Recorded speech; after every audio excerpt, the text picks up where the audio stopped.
My grandpa got into a fight at school, and I got called in. When I went to apologize, I was shocked to find out the other kid's guardian was my neighbor. You know, the 6 feet 2 inches guy with 8-pack abs, the totally aloof hottie. He just pulled out his phone and said, "Next time this happens, we can just handle it privately." But then the two old guys started fighting more and more. We started seeing each other all the time, but he was always cold and told me not to use it as an excuse to make a move on him. It was seriously discouraging. Until I overheard his grandpa complaining to someone. "That rascal grandson of mine keeps egging me on to spar with old Lucas. If we keep this up, I'm never going to graduate." After 3 long months of relentless effort, the aloof god next door finally fell for my floral shorts. That very night, he knocked on my door. He had just showered, his silk robe was loosely tied, and he wore a pair of gold-rimmed glasses, looking elegant and untouchable. And he was holding a small skillet. He spoke softly, "Ella, I'm here to cook for you." As he spoke, he took my hand and led me into my kitchen. I looked at the empty kitchen counters. "There's nothing here," I said, confused. "How are you going to cook?" He let out a soft chuckle. Then he grabbed me by the waist, and with a sudden lift, I was sitting on top of the counter. He started moving closer and closer. With a deft movement of his left hand, he turned on the faucet. What are you doing?" My voice trembled, not from fear, but from pure excitement. Drip, drip, the sound of water filled the silence. He looked down at the sound. "Silly Ella, don't you know?" He paused deliberately. Then, he slowly lowered the hand holding the skillet, resting it on the edge of the counter. He said, "To cook, you have to fill the pot with water first." Drip, drip, the sound was long and torturous. After what felt like an eternity, I finally couldn't take it anymore. I pressed my hands against his chest and said plaintively, "How much longer until the water is full?" I was getting a little impatient. He glanced down as if in thought, then looked back at me. "It's a bit slow. Let me help." His skin was so pale it made his lips look extra red. As he spoke, his Adam's apple bobbed, and it made me want to bite it. And of course, that's exactly what I did. But he was faster. He knelt down, getting closer to the faucet.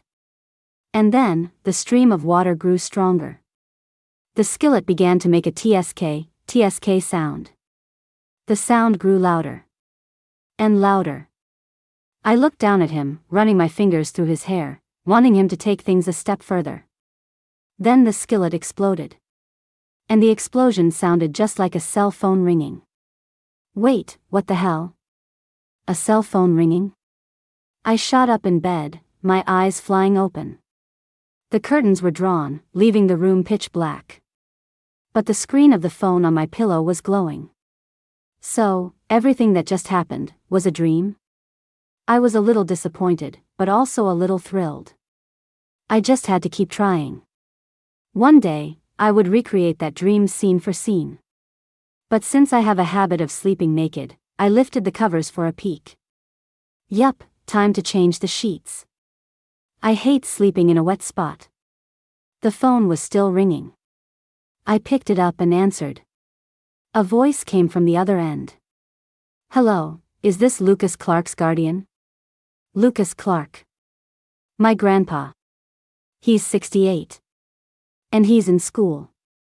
The person on the phone sighed and continued, "Your grandpa, Lucas, got into a fight with another student at school today." I rushed over to the school without even having time to change the sheets. Ever since I brought my grandpa over from the countryside, he was always sighing and seemed incredibly lonely. He just didn't have anyone his own age to talk to. So my parents had an idea. They enrolled him in some classes at the local senior center. Maybe he could even find a little romance. Grandpa was excited about it, too. But that idea was shot down by the instructor right at orientation. She gently warned all the guardians. School policy states that students are not to engage in late-in-life romances, or we'll have to call you. Even though he couldn't date, Grandpa was still happy. After all, the senior center was full of people his age. They took classes together, caused trouble together, and ended up on the disciplinary notices together. That's right. My grandpa, Lucas Clark, was a model bad student. He was a real headache for the instructor. But getting into a fist fight and having his guardian called in? This was a first. That's why he didn't dare tell my parents. He was afraid he'd get an earful. So he gave them my number instead, asking me to pretend to be his guardian to save his old hide. I zipped over to the school on my scooter. Bursting into the office, I saw Lucas hiding in the corner, playing with his bird. Ahem, a literal, feathered bird. When he saw me, he turned his back, refusing to look at me. That was new. Usually, he wasn't afraid of anything. Grandpa, it's not good to hide after you've done something wrong. I crept closer, trying to get a better look. And I'm glad I did. When I saw him, I noticed a bruise forming near his left eye. I immediately spun around to face the instructor. Ma'am, my Lucas might be a handful, but at least he hasn't been caught dating. How could you let someone beat him up like this? The more I talked, the angrier I got. I rolled up my sleeves, ready to have a serious talk with the other student's guardian when they showed up. The instructor just gave me a weary smile. She pointed to another old man in the opposite corner, who was also playing with a bird. Why don't you take a look over there? I whipped my head around. The bird-playing old man heard us and turned to face me. Why did you hit my Lucas? The words died in my throat when I saw the two black eyes on his face. The old man blinked his big, innocent eyes. He just stared at me. Clearly, he was hurt a lot worse. Ahem, did my grandpa do this? I looked suspiciously at my grandpa, who was now tilting his head back with a "what are you gonna do about it" expression that made me want to punch him. The next moment, the office door was pushed open. My heart dropped. 10-1, this was the other old man's guardian. My mind was racing, trying to figure out what to say. We'd have to smooth things over. But it was obvious the other guy was hurt more, so we were in the wrong. We were probably going to get yelled at. The door opened, and a figure walked toward me. Without thinking, I blurted out, "Hi, I'm Lucas Clark's guard." I stopped mid-sentence as I got a clear look at the person's face. He was wearing a simple white t-shirt. As he walked, the hem lifted slightly, revealing a lean torso. His shoulders were broad, and when he stood in front of me, he blocked most of my view. And that face. Pale skin, alluring eyes with a beauty mark right at the corner, and lips that, when pressed together, just screamed temptation. Like a purely physical reaction. Holy crap. Isn't this the aloof hottie who moved in across the hall from me a month ago? The very same guy from my wet dream this morning. My heart sank again.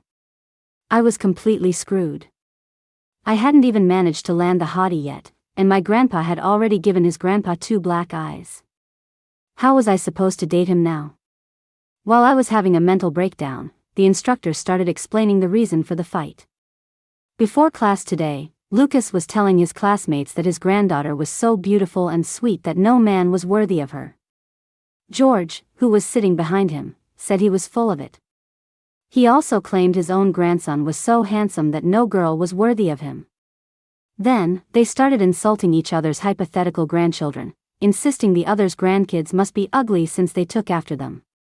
The argument got heated, and then they started fighting. The instructor sighed, probably because she found the reason for the fight utterly ridiculous. As for me, I was mortified. I mean, I don't think I'm ugly.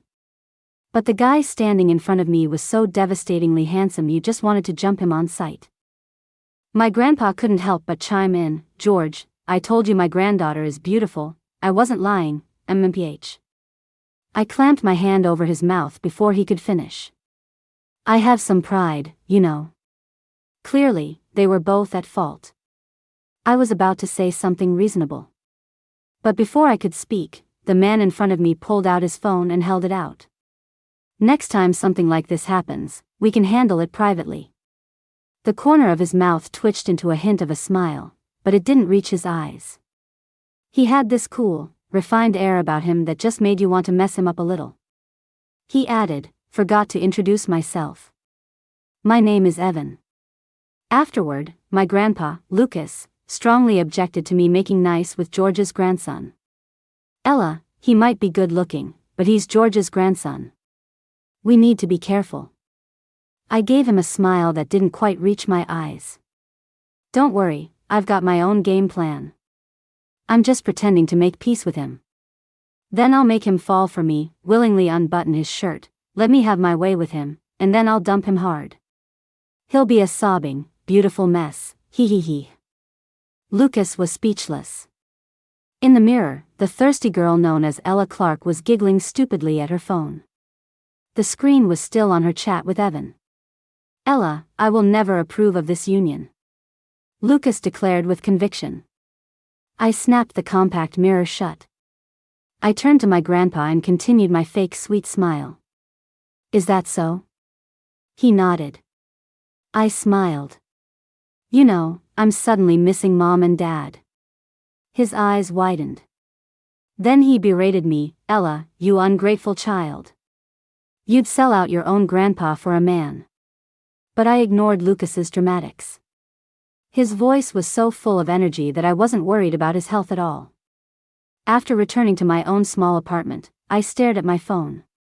Evan's profile picture was a photo of himself. White shirt, gold-rimmed glasses. Staring right at the camera. He wasn't smiling, but it somehow made me want to scream more than if he were. I remembered the first time I saw Evan. It was over a month ago. He had just moved in and had a ton of stuff. It was a brutally hot day. As he carried his boxes from the mailroom up to his apartment, trip after trip, his white shirt was completely soaked. It was thin to begin with. Now his abs were faintly visible through the fabric. I was on my way home and happened to see him unbuttoning his shirt because of the heat. I was looking down, licking an ice cream bar.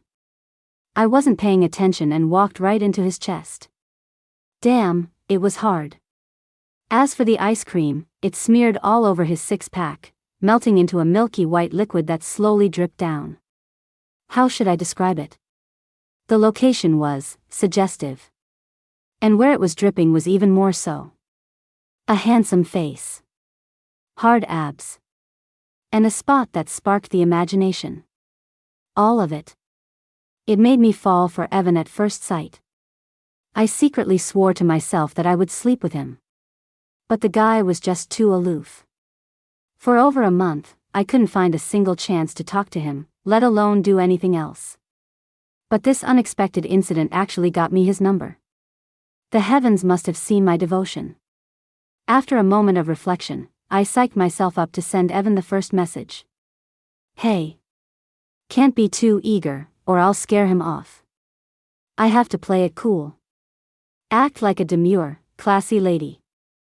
After I hit send, the screen showed he was typing. A moment later. Hey. Wow. We're so in sync. Even our first ever texts to each other are identical. This gave me a huge boost of courage. I sent a second message. Evan, that's a really nice name.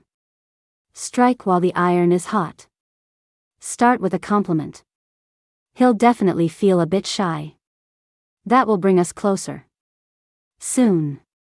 He replied, thanks. 2 cold words.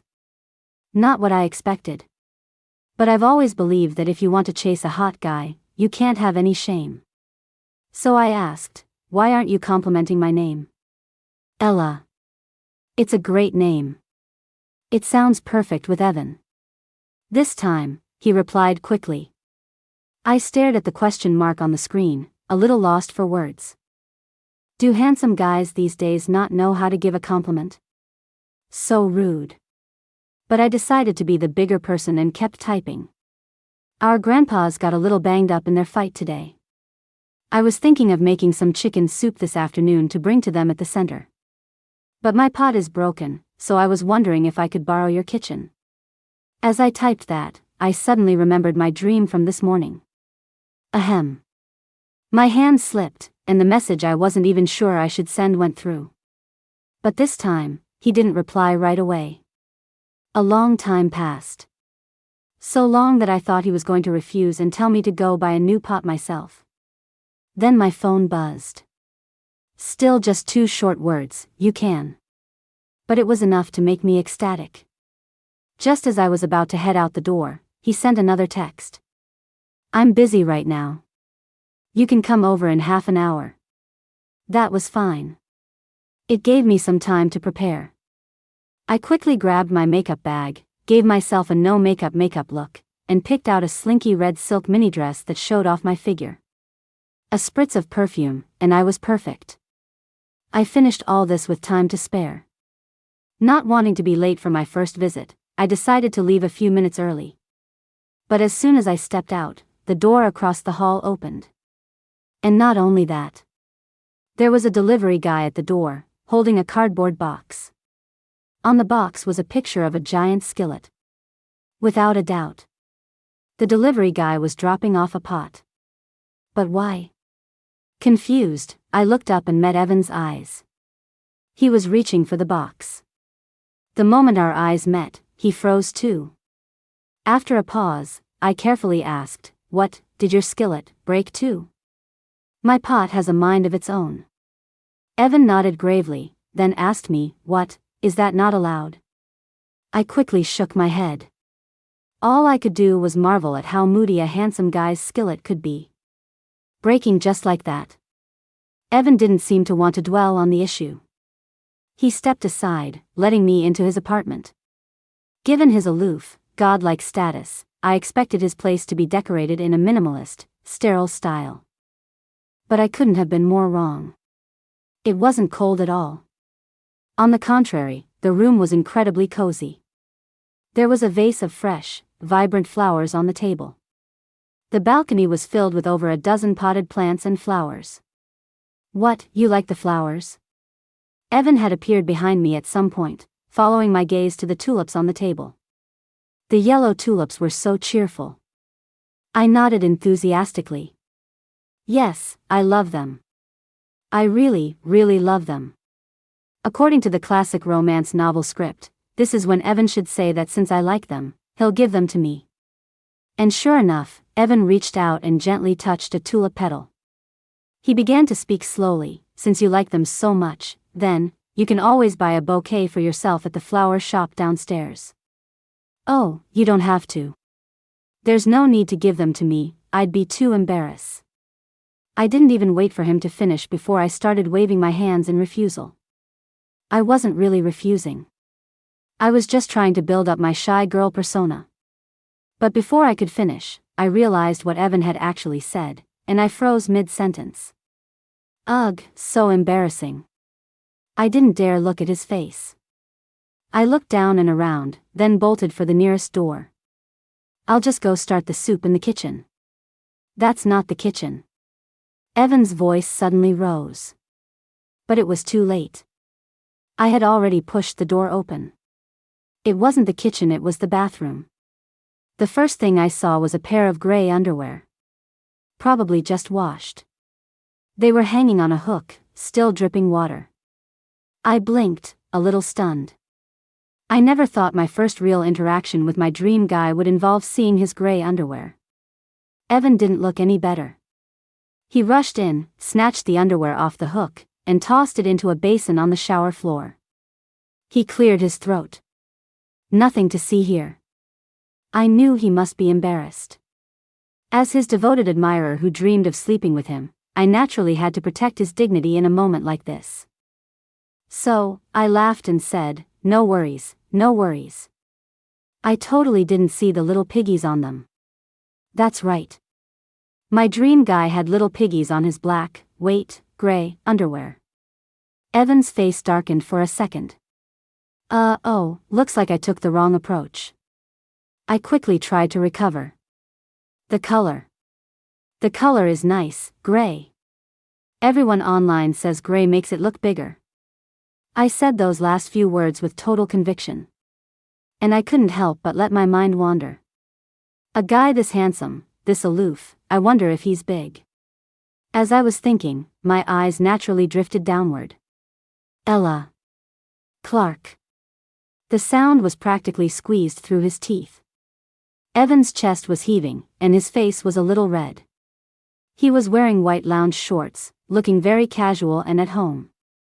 Seeing where my eyes were wandering, Evan instinctively closed his legs a little, looking at me like I was a total creep. I'm just telling it like it is. I felt a little guilty, so my voice lacked confidence. Evan closed his eyes for a second. Then he strode over to me, grabbed me by the back of my neck, and dragged me into the kitchen. He pointed at the skillet on the counter. Here, the pot's here. It's already been seasoned, you can use it directly. I nodded, reluctantly pulling my gaze away. But I wasn't discouraged. Sooner or later, I would get to touch that hot spot. I gave myself a mental pep talk. I started to prepare. Wait, what was I here to cook again? I stared at the skillet. I was drawing a blank. Ella, don't tell me you forgot why you came here. It was like Evan was a mind reader. I stiffened my neck and said, how could I forget? I was just thinking about a better soup recipe. Afraid he'd see through me, I reached for the skillet, planning to wash it first. You really can't multitask. The pot was heavy. Adding water made it even heavier. I rarely cook. I lack common sense. I strained, it was so heavy. I strained again, and my wrist twisted. The skillet tilted. The water inside sloshed out. Although I quickly regained control, some water still spilled. And just my luck, Evan was standing right next to me. The water from the skillet splashed all over him.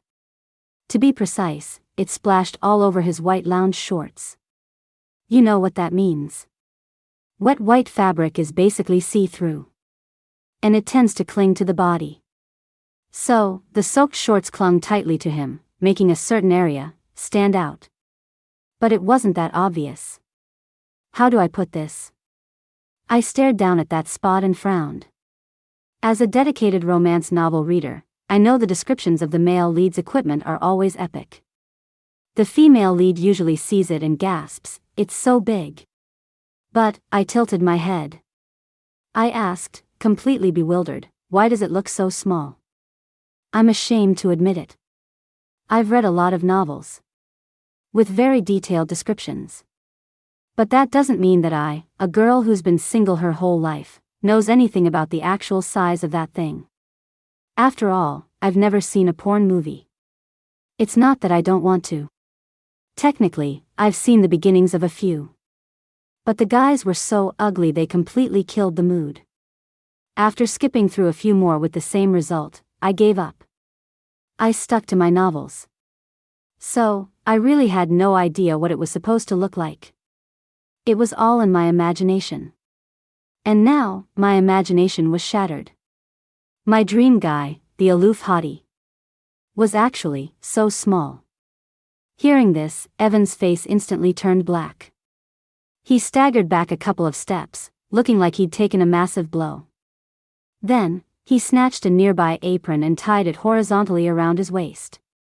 He pushed me toward the door. Ella, get out.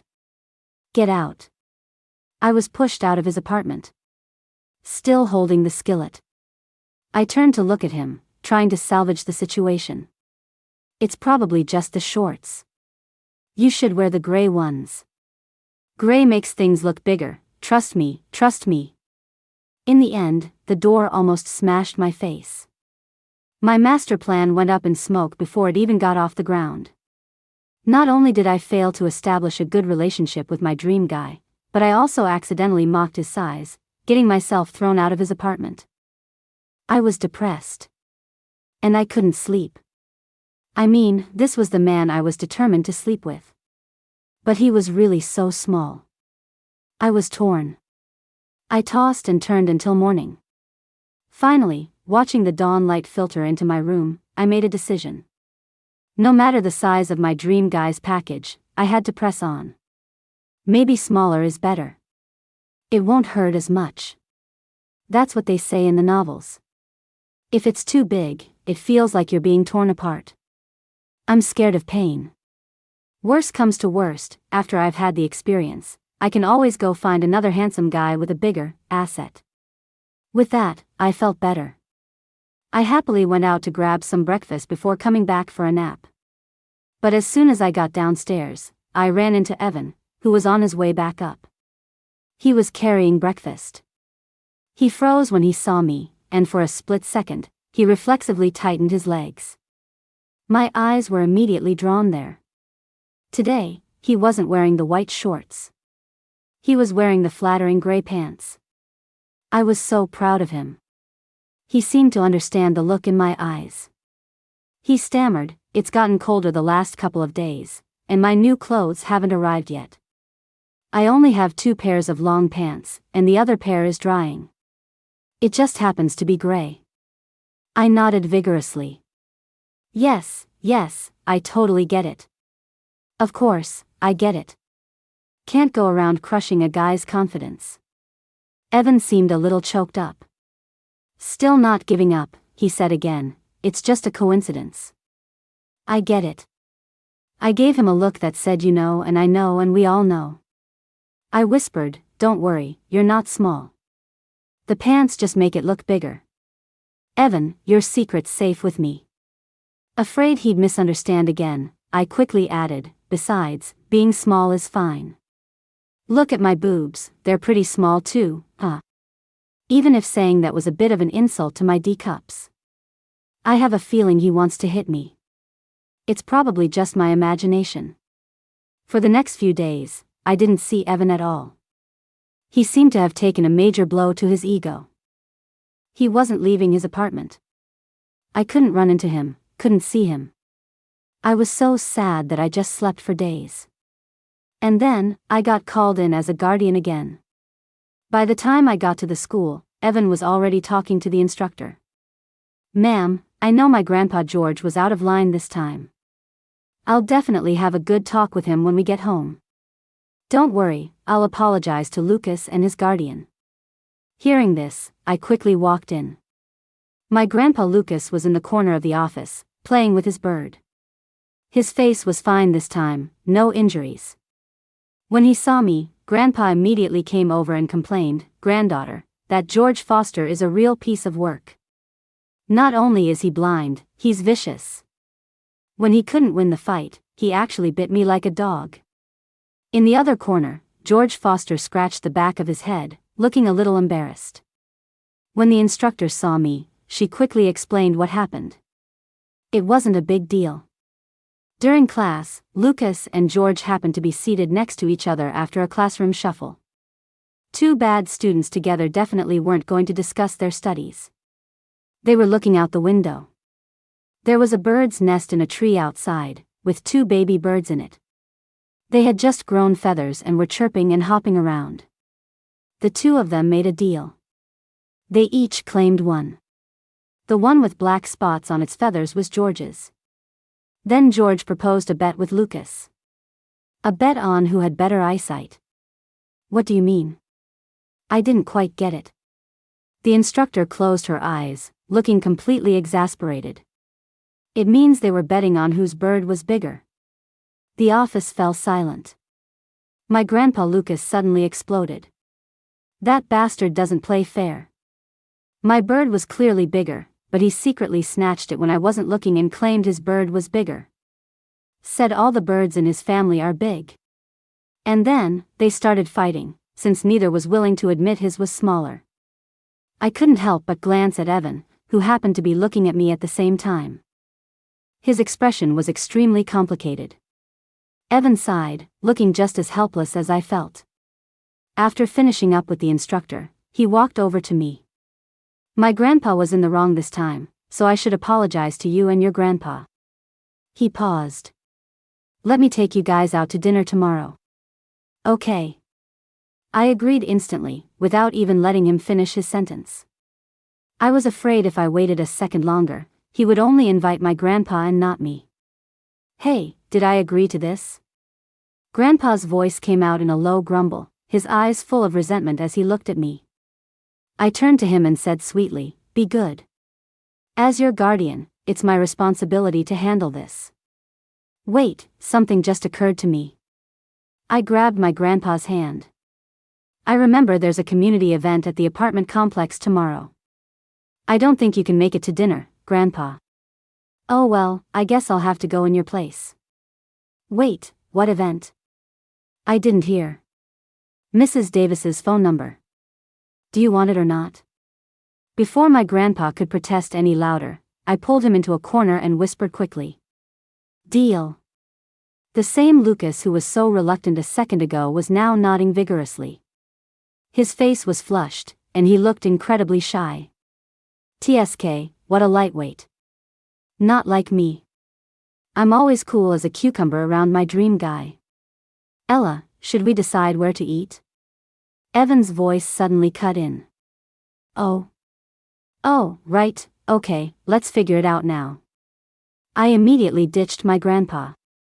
I trotted over to Evan and said in my sweetest and most infatuated voice, wherever you want to go is fine with me. Evan's face was probably just too damn handsome. Because while he was talking, I was so busy staring at him that I didn't really hear where he said we were eating. I just nodded along vaguely. The next day, I shamelessly went with him to the restaurant he'd booked. You booked a date night spot? I was a little hesitant. Friends don't usually pick a couple's restaurant for a casual dinner. Unless he's into me, he. You're overthinking it. He glanced at me before going back to the menu. I don't really know anything about these trendy spots or date places. I just found a highly rated local restaurant on Yelp. I had no idea it was a couple's restaurant, the blogger didn't mention it. Oh, I see. That's a shame. I scooted a little closer to him. You found it on Yelp? I love food blogs. Can you send me the post? For some reason, Evan's hand paused as he was flipping through the menu. Then he said coolly, I didn't save it. I can't find it. You can check your browser history. He gave me a tight-lipped smile. I had insomnia last night and scrolled through Yelp all night. Probably 1,000 posts. I'll never find it in my history. Oh, that's too bad, I sighed. I couldn't help but marvel at how he could pull an all-nighter on his phone and not have any dark circles, while I get serious bags under my eyes from sleeping at 2 a.m. Life is so unfair. Despite my grumbling, my appetite was as good as ever. Especially with a handsome guy sitting across from me. He was easy on the eyes. It made the food taste even better. After dinner, Evan went to pay the bill. He came back holding a huge bouquet of tulips, my favorite color, yellow. For me? I asked, pleasantly surprised. Evan had his usual unreadable expression. He said, it's a couple's restaurant. They give them to the couples. Oh, that's nice of them. Such a big bouquet. Usually, even on Valentine's Day, you get a single rose at most. And this wasn't even a holiday. This place was giving out huge bouquets of tulips to couples. What a great restaurant. I'm definitely going to post about it on Yelp when I get home. I took the flowers, and Evan and I walked out side by side. We didn't live far, so we had decided to walk over. Now that we were full, and it was evening, a walk back was perfect. I held the tulips as we walked shoulder to shoulder. Evan was as quiet as ever, so I started the conversation. When I was little, my grandma used to grow tons of tulips. I looked down at the bouquet in my arms, getting lost in memory. Back then, my favorite yellow tulips grew the best. I loved them so much. I'd spend every day in the yard watering them, just waiting for them to bloom so I could see the magnificent sight. I couldn't help but sigh.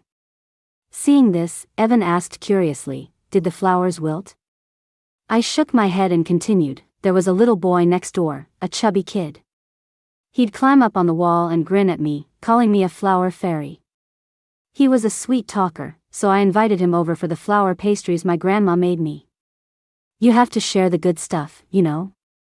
But then I paused, practically gritting my teeth. That little fatty got so excited running over that he tripped on a rock and fell right into my flower bed. He crushed a whole patch of my tulips. And because he was so fat, He thrashed around for a while, rolled around on the ground a few times, and ended up crushing my entire field of tulips. Just thinking about it made me hate that little fat kid. Especially when he got up, looked at the mess he'd made of my tulips, and asked me with an innocent face, "Little fairy, how did the flowers die?" I was so mad I almost punched him. But he was just too fat. My fist just sank into his soft flesh. It didn't even hurt him. He just laughed and said my massage felt really good. I almost fainted from rage right then and there. Luckily, my grandma immediately made me drink some of that nasty herbal medicine. The smell was so strong it went straight to my brain. I'll probably never forget that taste as long as I live. Maybe he didn't do it on purpose, Evan said quietly. I snorted. Not on purpose? That's what the little fat kid said, too. He even promised he'd plant a bunch of yellow tulips for me himself to make up for it. But then he moved away and disappeared. I think he ran off because he had a guilty conscience. So, when I found out his house was empty, I was so mad I climbed onto his yard wall and screamed at the top of my lungs. I called him a little fatty. A nasty little fatty. This time, Evan's expression changed again and again. He looked like he wanted to say something but couldn't. I waved my hand.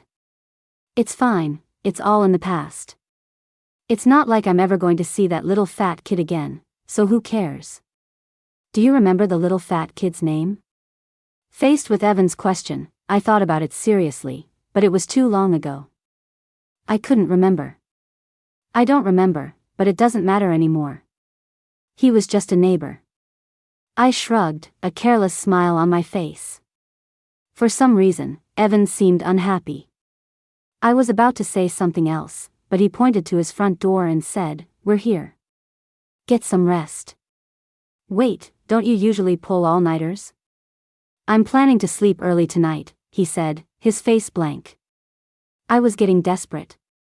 Come on, it's still early, not even midnight yet.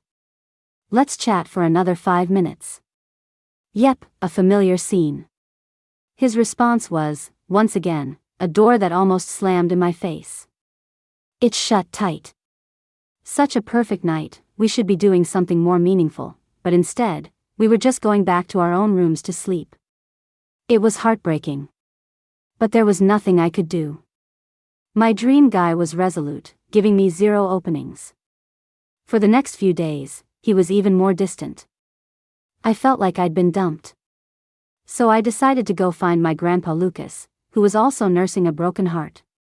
Mrs. Davis, the belle of the apartment complex.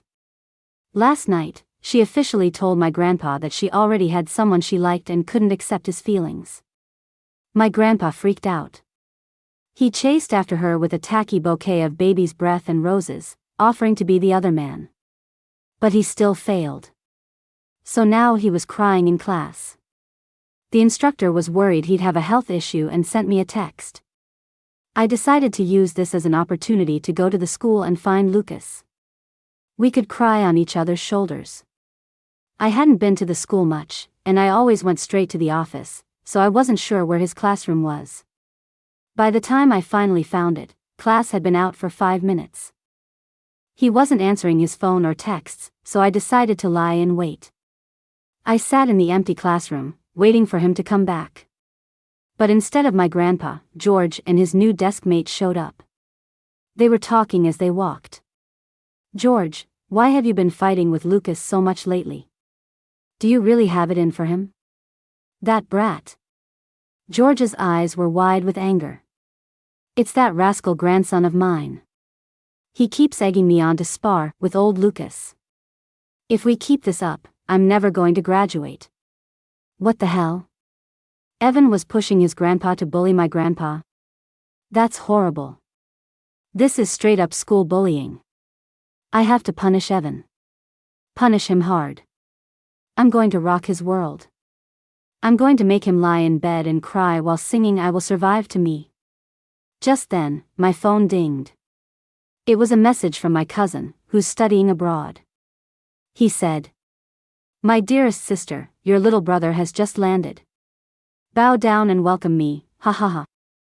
A total drama king. My first instinct was to block and delete him to avoid catching his 8th grade syndrome. But just as I was about to do it, an idea sparked in my mind. The guy might be a lost cause, but he was also gullible enough that people let their guard down around him. For some jobs, he might be exactly what I needed. So I personally went to the airport to pick him up and brought him back to my little apartment. My aunt and uncle don't live in this city. He probably snuck back into the country to mess around. And he probably didn't have a place to stay. That's why he was calling me for help. Perfect. We could make a deal. I give him a place to stay. He does me a favor. By the time we got back from the airport, we had an agreement. But it was still too early to put the plan into action. So the moment we got to my place, Nathan dove into the guest bathroom. He was a drama king with a touch of germophobia. After such a long flight, he felt gross all over. A shower was non-negotiable. I ignored him and sat on the sofa, reading a novel on my phone. Last night, I'd started a spicy fantasy romance. The male lead was enormous. 17 times in one night. Every position, every angle, the author never repeated herself. It was actually pretty good. So I kept reading. I was at the part where the villainous regent gives a wicked smile, ties himself up with a red rope, takes an aphrodisiac, and then presents himself as a 108-day anniversary gift to the heroine. The heroine was just about to unwrap her present when the doorbell rang. Who is it? I put down my phone, slipped on my slippers, and padded to the door. The person at the door was Evan. He was holding up his phone. The moment he saw me, he said, "Your grandpa Lucas and my grandpa George got into another." He didn't finish his sentence. My dramatic cousin had just emerged from the bathroom, and Evan fell silent. From where he was standing, he had a perfect view of Nathan, wrapped in a bathrobe, swaggering over to the spot I just vacated on the sofa and casually picking up my phone. In a high-pitched, theatrical voice, he cried, "Sister, come and have your way with me." Damn it. He was reading my novel. I was about to turn and give him a smackdown when Evan grabbed my wrist. His expression was unreadable. Who is he? Him? I froze for a second. Evan's face was so dark it threw me off. It took me a moment to answer. He's my brother. That's right, my dearest sister. I've washed myself all clean for you. Come and have your way with me. I couldn't take it anymore. Everyone has their little quirks. It's fine to read this stuff secretly under the covers. But to have it announced publicly, especially in front of the guy I want to hook up with? This was social suicide. I spun around and lunged at him. All right, I'll have my way with you. I'm gonna have my way with you until you're dead. Damn it, I'm going to kill Nathan today. But my lunge failed. Because Evan had wrapped his arms around my waist. His expression was grim. I'm still here. You don't have to be in such a hurry. I shook my head, practically growling, but I really can't wait. The hands on my waist tightened. No, I won't allow it. He said urgently. That moron Nathan naturally realized I was about to attack him. Seeing someone defending him, he peeked out from behind the curtain and said with a smirk, This young sir, methinks I have seen him ere now. Damn it, he's doing his ancient drama character again. I really want to kill him. But I have to resist. My dream guy is pleading his case, so I'll just have to wait until he's asleep tonight, throw a blanket over his head, and beat the crap out of him then. What can I say? I'm just that kind. I took a deep breath, trying to calm myself down, and turned to Evan with a sweet smile. Right, what were you saying before? Evan's eyes flickered. He suddenly pointed to my kitchen. I came to get my pot, I'm out of oil and salt. Can I cook some rice here? No oil and salt? So you can't cook rice? I clearly don't cook enough. My knowledge is limited. But you can't doubt your dream guy. I nodded decisively and personally led him to the kitchen. That idiot Nathan followed us. While Evan was washing the rice, Nathan tugged on my sleeve. He whispered, "Sis, is this the aloof hottie you were telling me about?" I gave him a smug nod. "Gonna sleep with him?" He rolled his eyes and sneered, "He's not as hot as my boyfriend." Pfft. You can't compare them. His boyfriend is a mountain of muscle. He could probably kill 8 of me with one punch. Terrifying. Evan is better. Lean and slender, but when his shirt is off, his muscles are solid. Like you've ever touched him to know? Ha. I haven't touched him, but I've crashed into him. Nathan didn't say any more. He went to the guest room and came back with a small bottle of liquor.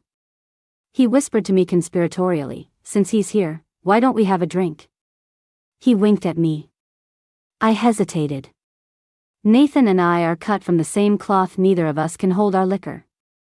I was afraid that instead of taking advantage of him, I'd just make a fool of myself. But Nathan was confident. He poured the liquor into 2 glasses and also poured a glass of water. He handed one of the glasses of liquor to Evan, who was still washing rice. "Hey man, want a drink?" Evan turned to look at him, then glanced at me before handing me his phone. "Ella, can you charge this for me? My battery's dead." "Sure, I'll charge it in my bedroom." I nodded eagerly and headed for my room. My charger was on the nightstand. I went in, closed the door, and plugged in his phone. Since my dream guy was here, I figured I should touch up my lipstick in the bathroom before going back out. When I came out, where was Nathan? Only Evan was in the kitchen. Nathan had vanished. I thought I heard the front door open and close. Did he leave? He said he had something to take care of and just rushed out. That kid has some sense, after all. He knew to give me and Evan some space. I was very pleased. Evan had already started the rice cooker. He came into the living room with 2 glasses, both empty. So, Evan already drank the liquor? I looked at the last glass on the table. It was now or never. I decisively picked it up and downed it in one gulp. "Don't." Evan cried out, but he was too late. I'd already finished it. Wow, that's strong. And not good. My head was already spinning a little. But not too much. I'm way better than Nathan. He's a 1-drink wonder. I can handle at least 3. But I had to pretend to be drunk. So I started swaying deliberately. As I'd expected, Evan rushed over to steady me. I took the opportunity to fall into his arms, my right hand copping a feel of his abs. Ha ha, score. I was ecstatic. "Ella, are you okay? That drink. Was that alcohol?" I played dumb, then looked up at him and poked his lips. "Evan, you have really nice lips. I want to kiss them." Pretend to be drunk, act crazy. Take what little advantage I can. I don't feel guilty. He's the one who let his grandpa bully mine. This is just payback. Besides, a drunk person can get away with anything. Even if Evan resists, the worst he'll do is dump me on the sofa and leave. Tomorrow, I'll just have amnesia. I figured he wouldn't hold a grudge against a drunk girl. And I wasn't being that outrageous. Just a couple of touches. And, attempting a couple of kisses. Hearing my words, Evan froze, the tips of his ears turning bright red. Ooh, a shy one. I decided to strike while the iron was hot. Just one kiss, okay? Ella, do you even know who I am? Evan's tone suddenly became serious. I nodded and said, just as seriously, I know. You're Evan, the Evan I like. Might as well sneak in a confession, hee hee hee. He froze again, his grip on my hand loosening. I seized the chance, stood on my tiptoes, and slowly pressed my lips to his. If he wanted to refuse or resist, he had plenty of time. But he didn't. He didn't resist. He even tilted his head down slightly, actively kissing me back. Holy crap. I finally kissed my dream guy's lips. This is awesome. My mind was going wild, but on the outside, I had to keep up the drunk act. I tentatively darted my tongue out, and he suddenly pulled me into a tight embrace. Making out is amazing. I was getting carried away. My hands started to wander uncontrollably. Collarbone. Abs. And further down, I paused. He paused too. Wait, I could have sworn it was small. Evan nibbled my earlobe, his voice a seductive whisper. Sweet Ella, still think it's small? Not small, it's huge. He's very well endowed. I didn't believe it. I reached out and gave it a squeeze.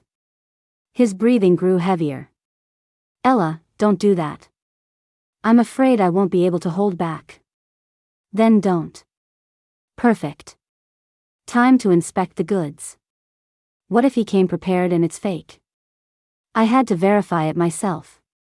Then I'd know for sure. Evan was breathing heavily, his hands gripping my shoulders. He asked one more time. Ella, are you serious? He was taking forever. I yanked down his pants and pushed him onto the sofa. Wait. Now what? I sighed. He said weakly, no condom. Hilarious. As a horny girl who spends her days plotting to pounce on her aloof neighbor, did he really think I'd drop the ball on something like this?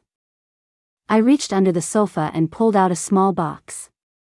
Just in case, I'd followed the plots of my novels and prepared for every possibility. I had stashed condoms in every conceivable location. And see? It paid off today. I announced triumphantly, I've got plenty. The man beneath me was silent for a moment. Then, the world spun, and suddenly I was on the bottom. He covered my eyes with his hand. And then, this and that and ah. It hurt like hell. But, it also felt really, really good.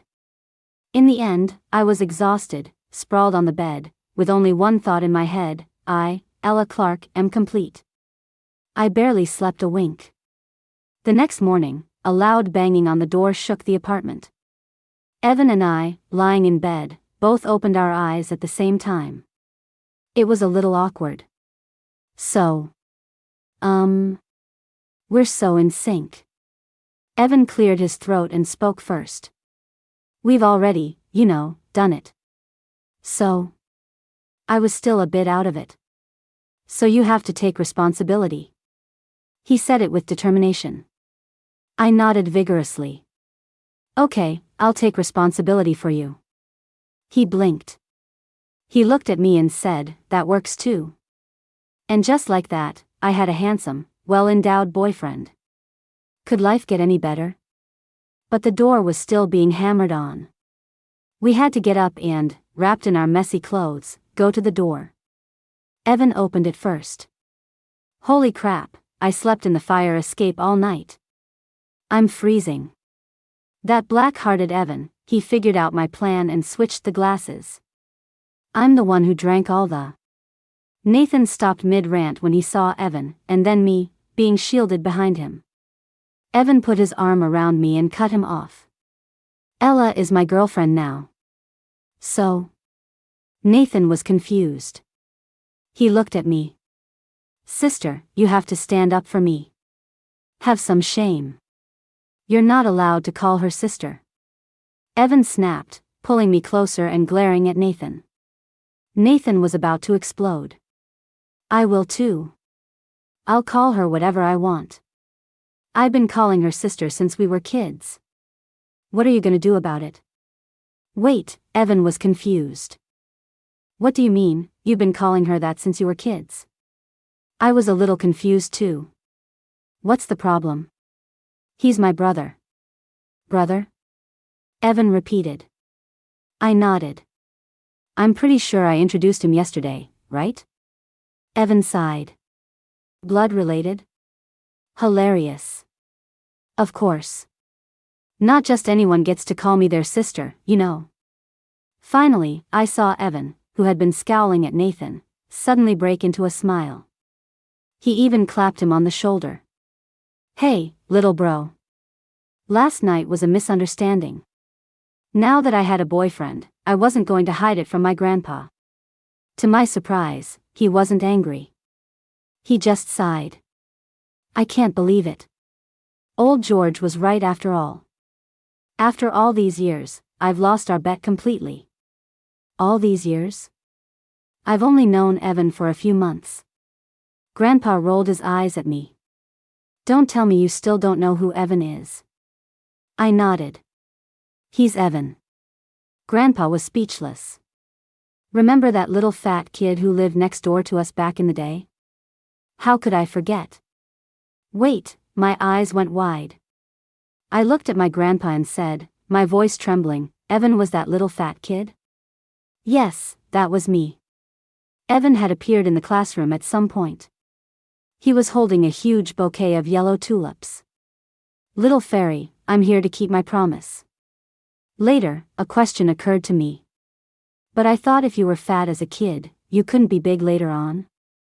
Evan was silent for a moment. Then he said, I was only 6 then. I started working out after we moved. I wasn't fat during puberty. Oh, so that's how it works. He raised an eyebrow and smiled. Why? Are you that concerned about it? Of course I am. My lifelong happiness depends on it. Evan's story. It was a completely ordinary day. I was bored and, to impress my grandpa, I decided to climb the wall. To prove that I wasn't really fat. After a lot of effort, I fell. It hurt. But it was fine. I kept trying. Finally, I made it to the top of the wall. I was exhausted. I heard laughter from somewhere nearby. I looked down. In a field of flowers, a little girl with 2 buns in her hair was watering the plants. Her smile was beautiful. She had 2 bright red flowers in her hair. Like a flower fairy. I really liked her. I got so lost in thought that I fell off the wall. I scrambled home. Mom, I saw a fairy. My mom gave me a smack. She said I was being too loud. But it didn't matter. I kept climbing the wall. The little fairy noticed me. She even invited me over for flower pastries. I was so excited. But then, I fell again. And I destroyed her favorite flowers. The little fairy cried so hard. I promised her that one day, I would plant flowers for her myself to make it up to her. Only then did she stop crying. But my parents had to move for work.